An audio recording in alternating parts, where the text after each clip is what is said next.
China admits that they had re-education camps for 1 million people. Like the Chinese government admits they operated concentration camps for 1 million people. Like, they didn't need to do that. Like, how dumb do you have to be? To understand geopolitics, you must have the freedom to be honest. The More Freedom Foundation podcast. Hello, Rob. How are you this week? Not bad, not bad. Looking forward to a nice light episode after the Nagorno-Karabakh nightmare we just recorded. How was your trip to Europe? It was pretty good. It was pretty good. I got to spend some time in Italy, do some drawing, which I enjoy very much, and finally went to Genoa. I know it's not on the top of anybody else's list, but I lived in a neighborhood in Istanbul for years, which I loved, which was founded by the Genoese. So it was just kind of fun to go. And I could be fooling myself, but I did feel like the streets were somewhat similar to Istanbul streets. A kinship. In Beyoğlu, anyway. Yeah. I mean, they're both built on sort of hills going down to water, and I don't know. Could be imagining things, but it was nice to put those to connect those mental dots. Have you ever been to China on any holidays? I have not, man, and I regret that. You know, it's a fascinating place, and I feel like I might have missed its best era. Well, definitely as a Westerner, I think you've maybe missed the most open opportunities. It seems to be a little harsher and more difficult to get in and live there. Yeah, and it just seems like a place that, I don't know how it feels on the ground there, but certainly from the outside looking in, it's a place that looks a lot less hopeful than it did throughout most of my adulthood. Is there anyone you would blame for that? Rory, I would blame Xi Jinping, the guy in charge. It's usually a good place to start. Yeah. I think that he represents a mistake, an understandable mistake in some ways, and it's getting harder and harder to deny. I've been on this bandwagon for a number of years now, that choosing Xi Jinping, choosing the false security of a strongman has been a catastrophic choice for China. I am not in the Peter Zion camp of China's inevitably going to fall apart, China's over, this, that, and the other thing. I think China is just hitting the first of a series of very, very large hiccups. It's not going anywhere. But until they get rid of Xi Jinping, I don't think it's going in any positive direction either. The guy's a bit of a disaster, and I think that's what we'll enlarge upon today. So how has he differed from other Chinese leaders? Every Chinese leader is different because it's this sort of incredible evolving narrative that in my early adulthood and really into my 30s, I was deeply impressed with. You had your initial founding monster, Chairman Mao. We quite rightly emphasize the incredible slaughter that he brought to the Chinese people. But what's left out a little bit is there aren't a lot of Chinese leaders over that century prior to Mao that didn't lead to mass slaughter of Chinese people. Mao was a little more directly responsible for that mass slaughter because he was a lot more powerful than any of the leaders that came before him. And Chairman Mao did manage to consolidate and establish Chinese independence. And he was also a lunatic, just incredibly one of the great criminals of the 20th century, but also a guy who accomplished something that nobody for a century before him could accomplish.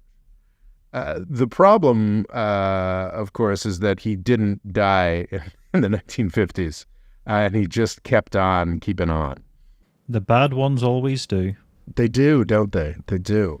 He got older, he got more decrepit, and he was still in charge. And everybody in the country had to organize themselves around pleasing him. That's why you got very strange episodes like the Cultural Revolution of the 1960s, where a lot of the folks who had actually managed to do something with that independence that China had developed found themselves kicked out of the hierarchy, and you had all kinds of just massive uprising, tremendously destabilizing for China and Chinese politics. It was very destabilizing for Xi Jinping, the guy we're primarily going to be talking about today. And then finally, after all of that furor, after all of that chaos, Mao did finally die. And one of his lackeys, is I think perhaps too pejorative a term, but one of his companions, colleagues, who had actually fallen during the Cultural Revolution and then managed to get himself rehabilitated. I would like to apologize right now for my pronunciation of everything. I was corrected recently on I've always said Deng Xiaoping, but I think it's more of a Dong Xiaoping or something along those lines. Regardless, I'm going to keep saying it wrong. But who's truly one of the greatest figures of the 20th century, despite the fact that he was no doubt complicit in many of Mao's crimes as one of his underlings.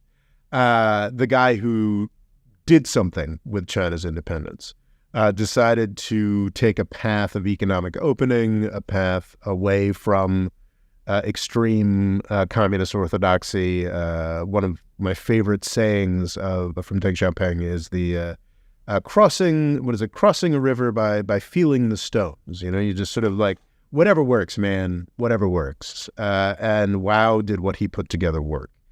And one of the things that he put in place, never fully, I think as long as he was alive, he was the big man. He was the great power in Chinese politics, even after he handed off power. But what's key about him is he did not do what Chairman Mao did, which is just hold on to power and create ruin out of the good things that he had done.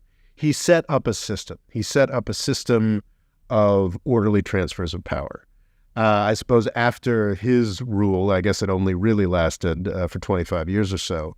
But wow, what a 25 years. What an extraordinary journey that China has had since I believe it sort of started in 1978, 1979 is when the first bits of Deng Xiaoping's economic opening started, and was rampantly successful for decades. Of course, China was in such a terrible position at the end of the regime of Chairman Mao that it took a while before the world caught on to just how well China was doing. By the Asian financial crisis in the late 90s, China just sort of, every other country in Asia went through a pretty nightmarish time. Japan at that point was deeply mired in its first lost economic decade. And China just sort of marched right through and just continued to put up 10% economic growth numbers. A very poor country can put up 10% economic growth numbers for 5 years in a row, and it doesn't make that big a deal. But eventually, exponential growth begins to matter, and it really started mattering around the time that I finished college at the beginning of the century. And it just continued, and China had this very impressive-looking system of sort of corporatist management. They did not have democracy, but they also didn't have loony dictators anymore. They had a leadership cadre that turned over in very orderly ways, that had serious elements of meritocracy, and it just seemed so damn sensible. I was never one of those people who was like, oh, wouldn't it be better if we had that kind of system instead of democracy? No, I always preferred democracy, but you can't argue with results. And for the situation that China was in the 70s, 80s, 90s, aughts, it was a tremendously successful system.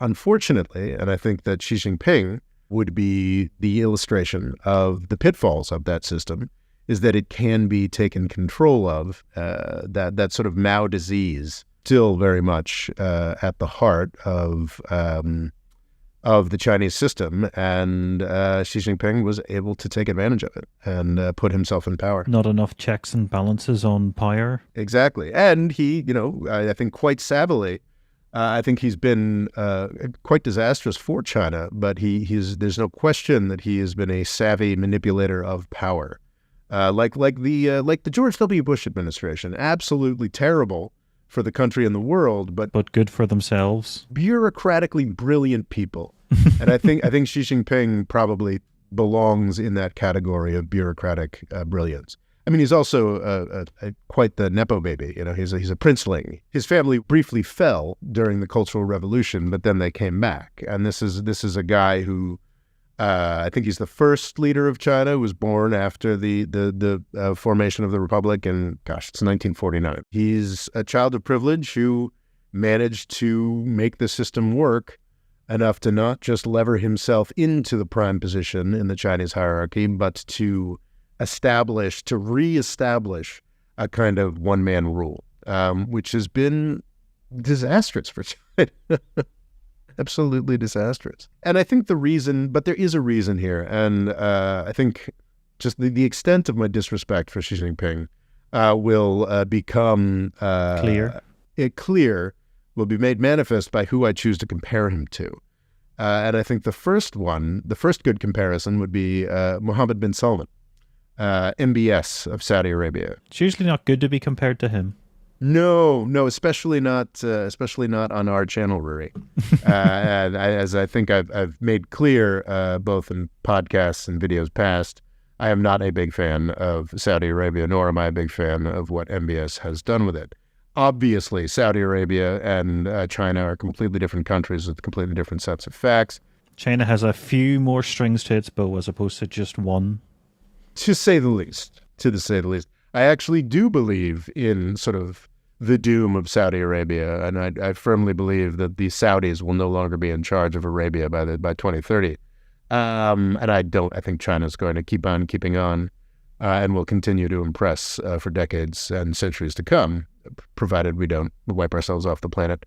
But what the similarity is here is that both the Chinese and the Saudi systems were presented with really, really grim sets of circumstances, and there needed to be a response. And they chose poorly in Saudi Arabia, and they chose poorly in China. In Saudi Arabia, it's the growing awareness that was already present, half a decade ago, when MBS came to power, that oil was not going to do it, and they desperately needed to diversify and change things. They did not need Mr. Bonesaw, as MBS has come to be known, but they did need shaking up. They could not continue on the way they were going. I think a similar decision was made within the Chinese hierarchy, that the challenges specifically from the growing belligerence of the United States necessitated a circling of the wagons, a focus on security and defense rather than openness and economic growth. And I think to some extent that's true, that U.S. aggression was going to grow, just as U.S., not even to the extent that it has grown in response to Xi Jinping. Xi Jinping came to power in this neo-Mao garbage in a response to U.S. aggression under the Bush and Obama administrations, and that has given the U.S. an excuse to be more aggressive under the Trump and Biden administrations. These things are all connected. Xi Jinping was a response to U.S. aggression, but it was the wrong one. They did not need to go back to one-man leadership to respond effectively. And in fact, it is just giving more excuses to the United States to take this sort of overly securitized approach that they're really not ready for yet. Well, it's the sort of thing America loves. It's exactly what we wanted. We could not. It's sort of if Xi Jinping and Vladimir Putin didn't exist, we would have had to have invented them. And in some respects, we kind of did, by just being as all-fired aggressive as we were under Bush, Obama, and Trump, and now Biden. It's sad, but that doesn't mean that China doesn't have agency. If any country in the world other than the United States has agency, has the ability to do things, it's China. China has incredible power. It's actually arguably the only country other than the United States that has any sovereignty at all, especially with respect to the choice of their leader. They could have done a lot better. Unfortunately, we got this sort of vicious cycle. And now they seem to be trapped with him. Yeah, because this is what, his third decade? No, this is not his third decade. This is his second decade. So he was selected as the successor to Hu Jintao in 2008. That's the way this is the system that Deng set up. The person is in power for 10 years, but for 5 years prior to that, he's sort of the acknowledged successor. So Hu Jintao was... apprentice successor.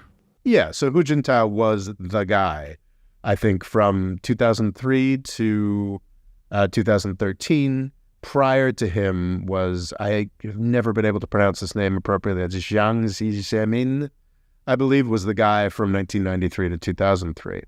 Then Hu Jintao. And what was supposed to happen was Xi Jinping is selected in 2008.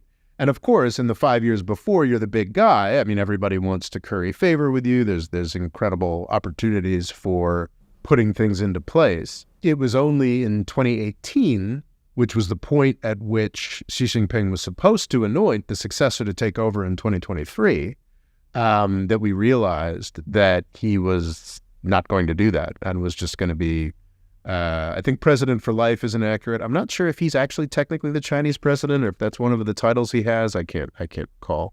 But he's the guy, he's the guy in charge. And he was supposed to be the guy in charge from 2013 to 2023. That's what was supposed to happen. But we're almost to 2024, and there is no successor anointed as there was supposed to be in 2018. So, I mean, he's, I believe, 70 years old or so, and no thoughts for succession at all, which is honestly just kind of bonkers. Beyond, like, lamenting the fall of the system, like, it's just, imagine being in charge of the second most powerful government in the world, and there's just no plan for any kind of succession. Same age as Vladimir Putin, but yeah, because it will be quite a power vacuum. Yeah. If something was to happen, which at the minute I don't think China could really cope with too well.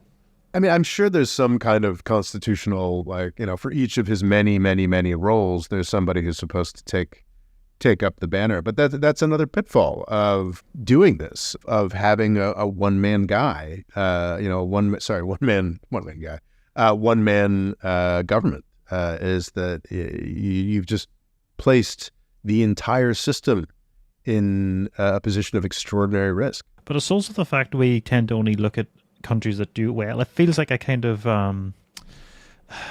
it's like a right-wing argument for more authoritarianism, but there are lots of countries that sort of have one person have so much power that do terribly that you never hear talked about or referenced to. Yeah, it's generally a failure. Democracy works better. You can certainly make the case that, especially during the Cold War, when there was at least one superpower that wanted you to fail, in countries that were poorer, democracy was not set up to succeed. Gosh, we've seen that in Tunisia over the past, very recently. Democracy was attempted and it failed. You can make cases along those lines, but generally in a country with resources, a more democratic, a more consensus-based way of ruling is generally more successful. And Chinese knew that as recently as 2013. And it's out of fear. It's out of fear of the United States that they've chosen to go back to this this sort of one-man rule. But it's just such a bad idea, and it has been shown to be. I was making this argument in some short or something, and someone said, "Well, consider all the amazing things that have happened after the decade that Xi Jinping has been in power, or what have you." And it's like, yeah, China is an amazing place with incredible power and incredible money, and Xi Jinping is coasting on the sensible actions of Deng Xiaoping, Jiang Zemin, and Hu Jintao. The fact that China was able to send a mission to the moon or Mars or whatever it was that they did is like, that's not because Xi Jinping made clever choices. That's because the people that came before him set him up so well. And what I would argue is that the decisions he's been making since he's been in power are not setting up the people who follow him for success. In fact, it's sort of setting them up for disaster. It's a serious concern that I don't think people are taking seriously enough. What's one of the most recent wrong choices he's picked? The COVID zero approach clearly worked for a time, but then persisted for much longer than it needed to. The fact that they were too proud to simply buy Western vaccines that they had the money for. A bit like Russia. That's just a classic indicator of one-man rule run amok. They decided on a course that was actually a good course. In 2020 and 2021, I mean, China had a vastly better COVID policy than the United States or really anybody in the Western world. I think it was China and South Korea and like Australia, I think, were sort of the big winners. New Zealand. But they just stuck with it for too long because, you know, the guy in charge had been convinced it had been a good idea. And if he remains convinced that it's a good idea, then it's just going to keep happening. And that was disastrous. It's the securitized mindset that's more natural for a one-man dictator. This idea of like, we must appear strong no matter what, because it's me that's going to have to appear strong and blah, blah, blah, blah. The Uyghur thing, look, Xi Jinping absolutely did not invent the persecution of the Uyghur minority in Xinjiang. That is something that has been a dynamic as long as there have been Chinese forces in Xinjiang. And that's before the communists. And certainly the communist dictatorship has had a variety of nasty approaches. But under his time in power, they have doubled down in really stupid ways that they did not need to. There was no serious threat to Chinese unity from the Uyghurs. The fact that they put 1 million Uyghurs into concentration camps during the Trump administration, allowing themselves to be, and to be clear, like, I think there's a lot of grounds for skepticism about some of the more horrific reports coming out of Xinjiang. Obviously, you know, U.S. controls media, this, that, and the other thing. China admits that they had re-education camps for 1 million people. Like, the Chinese government admits they operated concentration camps for 1 million people. Like, they didn't need to do that. Like, how dumb do you have to be to, like, it is an incredible indictment of the Xi Jinping administration that, I guess, so it would have been year 3 of his, like, normal time in power when Donald Trump came to power. The fact that China could go through 4 years of Donald Trump and have its reputation fall further than the reputation of the United States is mind-blowing. And the blame for that lies with Xi Jinping. I mean, the buck stops there, especially in a system as I've said over and over again that Donald Trump was China's biggest opportunity since Pearl Harbor, and they blew it. They blew it, and that's Xi Jinping. There were in I think January or the early months of 2017, Xi Jinping did something that I found terrifying. That I was like, this is it. Like, this is the moment. This is far sooner than I thought was possible. This is China creating that America crushing coalition. He went to Davos. He went to Davos and said, look at this guy. Look at the United States.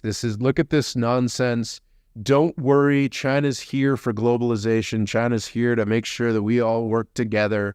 And if that had been the policy that he had pursued, my God, it would be a different, I mean, not necessarily, but it's likely that it would be a different world today. I mean, we talked a couple episodes back about like how ludicrous BRICS is. But no, like, I think we'd be living in a world not where BRICS had taken over, but where like that was a real dynamic in world governance, and there was real competition between the U.S.-based order and Chinese alternatives. But no, that was sort of it. Like, that was sort of the high point. And by the end of the Trump administration, see, like, Donald Trump presented this incredible opportunity of every piece of communist propaganda, any kind of anti-American propaganda about, the United States and its not caring about anybody and its selfishness and its sort of capitalist monsters. Like, Donald Trump confirmed every worst idea that anybody in the world had about the United States.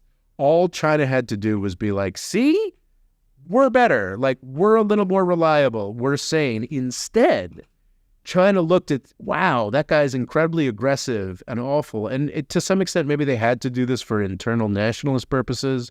The Chinese system is a lot more responsive to the Chinese public than we like to imagine. Maybe they had to do this, but they said, we're going to see what Trump does and we're going to one-up him. We're going to do it worse. We're going to do wolf warrior diplomacy. And crucially, without the opposition, the very vocal and obvious opposition that Trump had for his entire 4 years. We're just gonna go for it with no thoughts that, this guy's going to be gone in 4 years. And that's another downfall of one man rule. Like, Xi Jinping is still Xi Jinping in 2020 when he's facing off against folksy Uncle Biden instead of Donald Trump, the monster. But yeah, it's just such an extraordinary failure on China's part and specifically Xi Jinping's part. The guy's a joke. And how have the purges that he's conducted on the Chinese Communist Party sort of led to a worsening situation in China? It's funny. Corruption trials are important. Corruption exists. Corruption should be pursued. I should probably do an episode on this, but man, Bob Menendez, have you seen this? No, what's happened? What's he done now? He's one of my most loathed American political figures. He's the most powerful Democrat in foreign policy, or at least he was until the past week or so. This is the chair of the Senate Foreign Relations Committee, as was. Multiple corruption prosecutions over the years, truly foully hawkish. He was famous. He's a Democrat, but famous opponent of Obama's Iran nuclear deal, famous thorn in the side of Joe Biden. Got indicted, I think a week or so back, because he was literally taking gold bars from the Egyptian government. Gold bars and exactly. It is like a cartoon villain.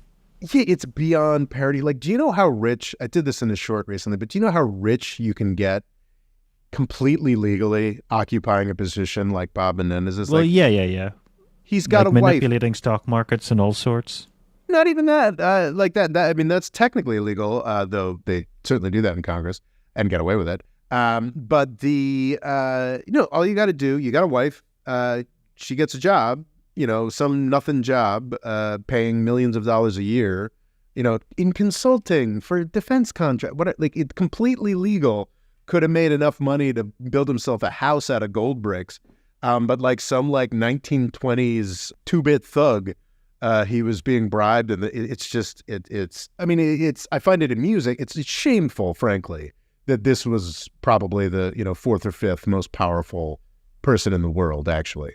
And he's, it's very New Jersey is what it is. He's the senator from New Jersey, one of the two senators from New Jersey. And it's pretty gross. But anyway, so corruption is real. Corruption is something that needs to be fought against. But man, over and over again, we've seen these corruption trials that were celebrated on some levels, in Brazil and China, that are corruption trials are important and should always go forward. But it's important to remember that they can often serve agendas that are not necessarily such a good thing. The corruption trials in Brazil have been revealed to have been pretty clearly sort of a right-wing smear campaign against Lula, the then president and now again president of Brazil, who is certainly not a spotless moral avatar, but is a hell of a lot better than frickin' Bolsonaro. Corruption trials in China were reported on fairly straightforwardly and certainly with a grain of salt. But these corruption trials, I think, have been going on for the past decade. And I think initially, and no doubt there were people who'd committed real crimes who were swept up by this. But it's now, in retrospect, pretty clear that this was sort of a floor-clearing exercise by Xi Jinping, who was able to use these trials to take out multiple rival centers of power. It's actually quite tragic when you think about it, that actually as this system of sort of regular transfers of power and some degree of meritocracy took more and more hold in China, something that looked more and more like normal world politics was taking place. You had sort of factions growing up. I think there was the name Bo Xilai sticks in my head. You know, he had a power base in Chongqing, famously China's Chicago or whatever. His whole faction was wiped out by these corruption trials. And it was interesting because, you know, he was already talked about as like, oh, a potential future leader of China, as if China had sort of more normal politics. And it was puzzling at the time, but I don't know how hard people question it, that, oh, he was taken down by a corruption trial. And so were his whole political faction. It's like, yeah, so corruption trials are worthwhile things, but especially in non-democratic polities, they can be used for other purposes. Not that really everybody in the upper echelon, I'm sure everybody in the upper echelons of the Chinese Communist Party is up to some level of corruption, just as really every U.S. politician is up to some level of corruption. So I'm not saying these folks were pursued unjustly, just that there was an agenda. So it basically seems like it wiped out any sort of middle-ranking politicians that were any sort of threat.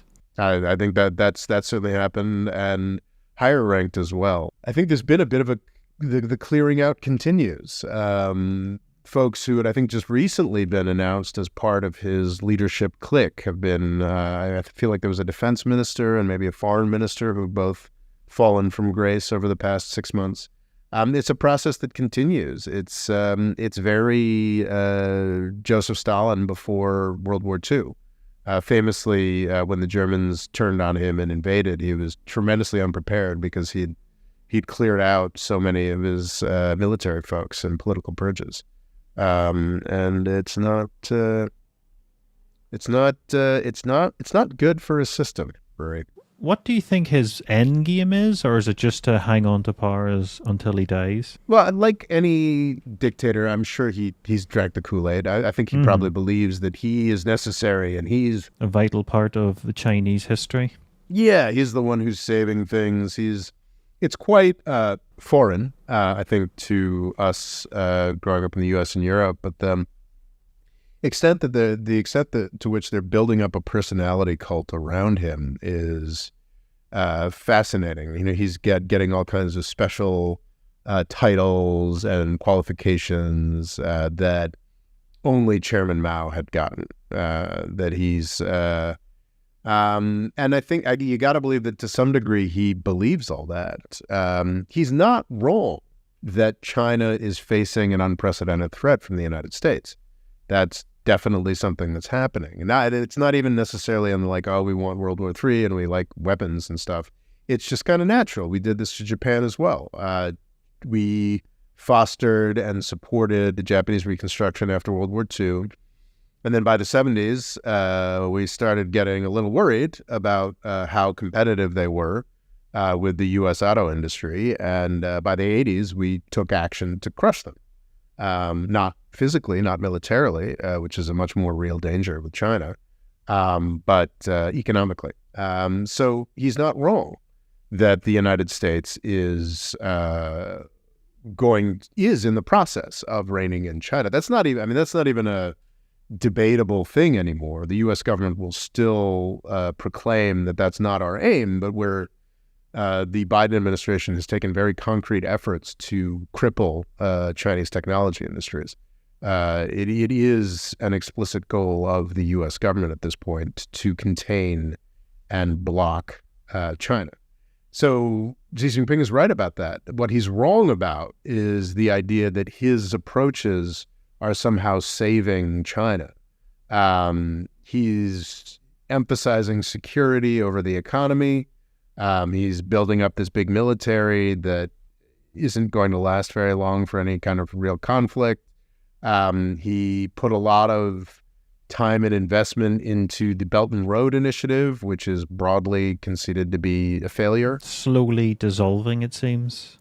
I mean, it depends on what you mean by Belt and Road. So China's never not going to be loaning money in large amounts to other countries going forward. But this idea of the Belt and Road, that we're going to have this cohesive rival system of infrastructure to the United States that's also going to make Chinese companies rich. I mean, in part, Belt and Road, the idea was like, well, we've kind of built all the infrastructure we need in China. I guess we might as well build the rest of the world's infrastructure because we can make money off of it. Some parts were also to get away from shipping pinch points.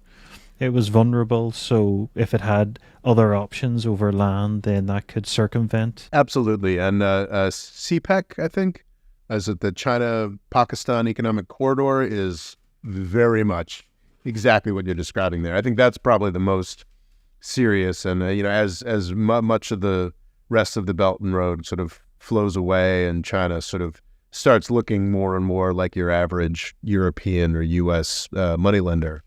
The CPEC, they just double down. They just add. It's one of those things that they sort of have to. It's a strategic priority, and they're going to continue doing that. And it does annoy India as well, which is something they are always happy to do. I don't know if they're always happy to do it, but they're certainly okay with it if there's a goal worth aiming for. The Belt and Road more generally was this idea that we're going to provide better terms, we're going to build things that the U.S. and Europe won't. And to some extent, there's some truth to that. I think there's a lot of U.S. aid and development programs that are like, oh, well, we're going to spend $10 million to send you, 50 Ivy League kids to tell you why you can't build a railroad there. And the Chinese will just build the railroad. And maybe the Chinese were right, and maybe the Ivy League kids were right. But at least there's infrastructure there now. So there's some truth to that. But also there's, especially in the post-COVID, post-Ukraine environment where we're seeing more and more countries experience massive debt defaults, I think we're seeing that while I would never say that U.S. multilateral banks or private lending to governments were a positive, 100% awesome, hunky-dory, like go team thing. I think there's very serious problems with how that's done. I think that China's realizing that a lot of the standard practices that they thought they were too good for, they were smarter, more generous, or more strategic than the U.S. and Europe. They knew better. I think they're kind of realizing, actually, maybe some of the constraints that the U.S. and Europe operated with, not all of them, but maybe some of them are a little more sensible. And I think China's just becoming a more normal, rich country in that respect. Do you think his internet clampdown has been too far? That's a really interesting question, and I go back and forth on it. I think that, because I think there's some scope for that in the United States. I think that we have allowed both technology and other corporate entities to go a little too far, have a little too much power in our system. I guess I would say the jury's still out. I think that there's some scope for everyone in the United States, everyone in the broader world to do a little bit of pendulum swinging back from the Reagan era and rein in corporations a little bit. Did China do it in the right way and focus on the right things? I'd argue probably not, judging Xi Jinping's track record everywhere else. But perhaps this was the right approach. I couldn't tell you. And they've stopped children playing games, apparently. Which really? I think a lot of parents would appreciate. Yeah, there's some perks to authoritarianism, I suppose. Generally, I'm a pretty pro-freedom guy, but we'll check the social science in 5-10 years. Maybe it worked out famously. How do you think his handling of Hong Kong has been going? I think that's another catastrophe, just utterly disastrous, frankly. Hong Kong was welcoming to the world business environment in ways that the actual Chinese system was not. Oh, yeah, absolutely. And to some like extent, a little mini Dubai, essentially. Do you know what I mean? It's a place a lot of rich people from all around the world would be happy to go to. and now it's not so much. Yeah, it's I speaking with a friend recently, and she said that her business had an office in Hong Kong, and they decided to close it because it just didn't make sense anymore. And who's to say how? I mean, Hong Kong is still a rich city, but that sort of piercing of the veil, piercing of the, no matter how fictional it was, that idea that there's something fundamentally different between the Chinese system and the Hong Kong system, even though it's the same country. That's just such an extraordinary mistake and such an extraordinary own goal. And I think that's a theme. There is a real threat from the United States, but choosing to brutalize your own people in the name of further security from the United States has proven to be incredibly counterproductive. But that seems to be the only play that Xi Jinping has got. We've seen it in Xinjiang. We've seen it in Hong Kong. To some extent, we're seeing an effort towards that in Taiwan. And it's a bonehead play. It doesn't work. It's just another version of wolf warrior, hogwash. Wolf warrior diplomacy is this idea that we have to be strong and tough and, beat up on poor Canada.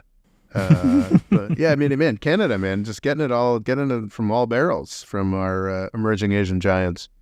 We sort of supposedly there's been credible accusations from the Canadian government, denied by the Indian government, that the Indian government assassinated somebody on Chinese soil. And of course, a couple of years back, we were dealing with Chinese retaliation against Canada's U.S.-inspired arrest of a Chinese tech executive. This wolf warrior diplomacy shtick has been terrible for China's reputation abroad, and it's also been terrible for domestic politics as well. It just makes China look bad, and to no real, what have they won in Xinjiang? There was no threat there. What have they won in Hong Kong? Debatably, there was more of a threat there. You've got some of your most wealthy, most well-connected, most digitally enabled citizens waving American flags at protests in Chinese streets. There was a threat there, but it was a threat that was brought to the fore and inspired by ham-handed Chinese actions that they did not need to take. I believe it was something about an extradition treaty or something like that Xi Jinping no doubt justified, or the local, maybe it didn't rise to his desk, the local authorities justified in the name of security and making Hong Kong more secure. And in the process, they created a protest movement that inspired a further overreaction from themselves that may have just been the killing of the golden goose, the goose that lays the golden eggs.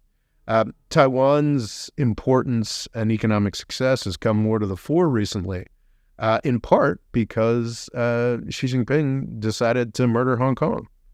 It just absolute, it's a clown show. Have they had many foreign policy successes?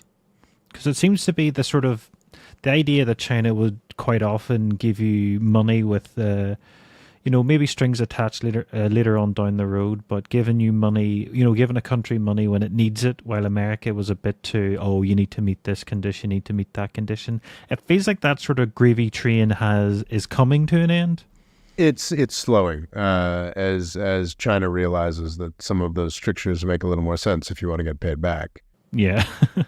And I think, but it's targeted. Like, that gravy train is not ending in Pakistan, will never end in Pakistan because of that strategic issue we were talking about earlier. I think they're more willing to be China's probably more willing to be more continuously generous to countries that are willing to help China with geopolitical aims. I think that they are in the process of building their second foreign military base in Cambodia, so you can imagine that Cambodia is going to get a lot of outsized generosity. I think it's, as with BRICS, I think China finds its opportunities in arenas where the United States has screwed up massively.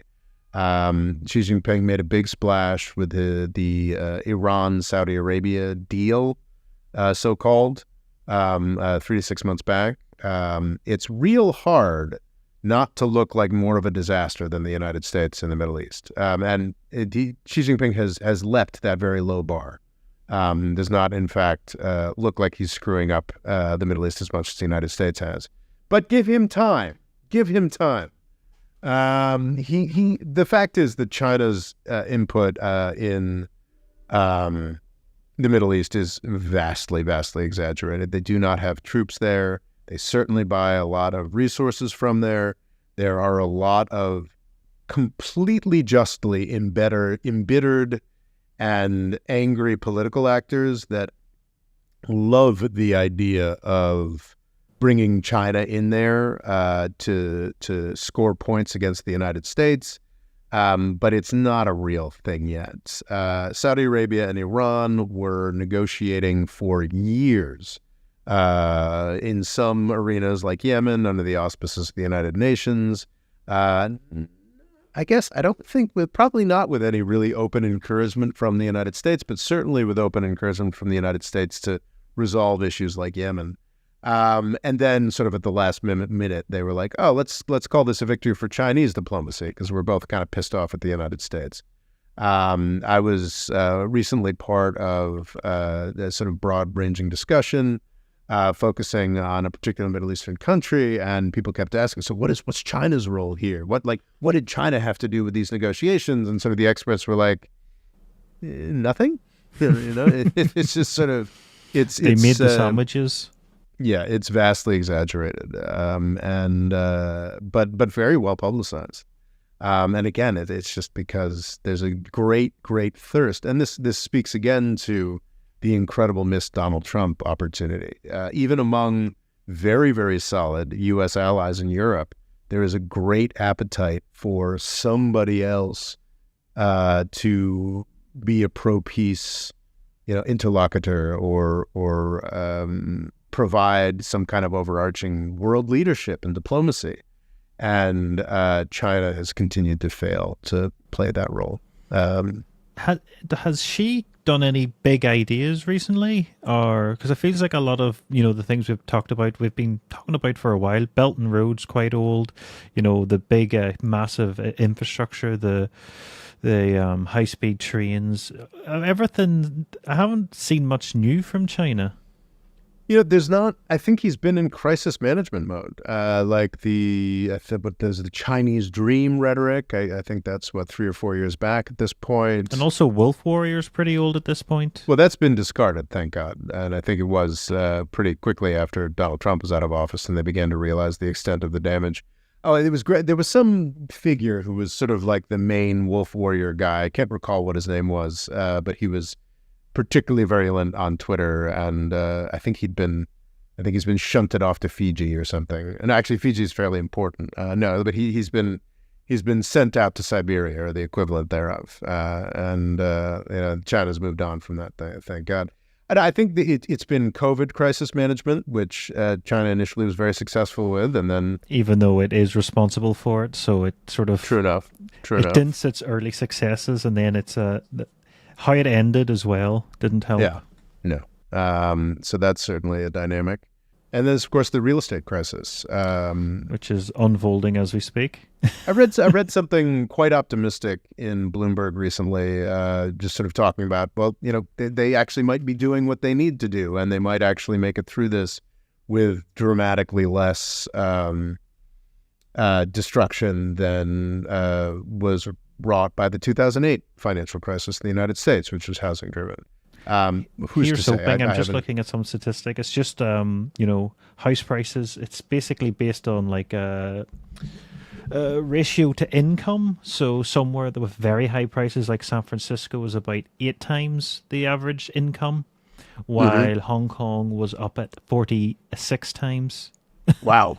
Shenzhen's like 43, while Paris is 20. The housing bubble does seem like it went insane. But what's interesting is that they're getting something that a lot of prospective home buyers in the United States would deeply love, is they're actually now getting serious declines in those prices, which seems like incredibly painful and certainly not something that any U.S. politician would be allowed to get away with overseeing. But they don't got elections over there. So it could be an economically healthy thing that's happening. Like, again, I don't think China is doomed. I just think that Xi Jinping is the wrong guy to be running the place. I think the choice to opt for, crappy neo Mao, has been a failure. What's crucial, and maybe something worth closing on, I made a video about 4 years back comparing Xi Jinping to Napoleon, but not the cool Napoleon. Oh, Napoleon the Third. Yes, exactly. Oh. Not the. I mean, cool Napoleon. I mean, the guy murdered tens of millions, but not the world-beating, centuries-long meme-defining Napoleon, but his kind of dumbass cousin, whose main legacy was the creation of Germany. Guy who the Second Empire, from I think 1849 to 1870, when Napoleon lost a large war against Prussia, which then declared the German Empire, and I believe was actually captured in battle. That guy, the parallels between Xi Jinping and Napoleon III are kind of extreme. In the 19th century, France was engaged in a serious process of catch-up economic development. Well, that's certainly China, and was dealing with the concern that they were not as powerful as they once were not as impressive modern and impressive on the world stage as they remembered to being in the very obvious world of British domination that they were living in the 19th century. So they opted for something that reminded them of old glories, and it was catastrophic. And Xi Jinping, the neo Mao, is definitely that. Something that reminds of old glories and is quite catastrophic. Not necessarily catastrophic, but is the wrong choice. And I think that they can do a lot better.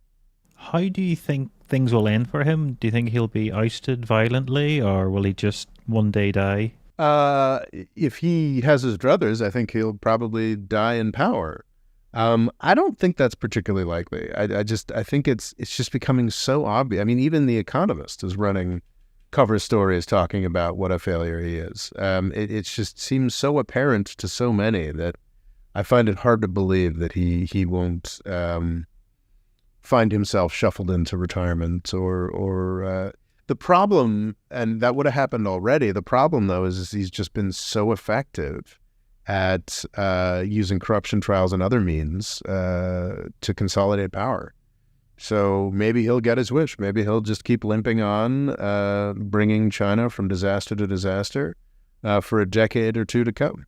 I think that would be pretty sad for the world, but maybe what happens, Murray. Well, as long as it happens slowly and not suddenly. Yes, we'd like to avoid World War III if possible. Or just a big, massive depression worldwide. Yeah, that would be also worth avoiding, because of course, big, massive depressions often lead to world wars. Yes, indeed. And on that cheery note, we'll catch you next time. The More Freedom Foundation is also available on YouTube and TikTok. Rob's Twitter is RobOLaw, and he's also written a book called Avoiding the British Empire: What It Was and How the US Can Do Better. And music provided by Kevin MacLeod.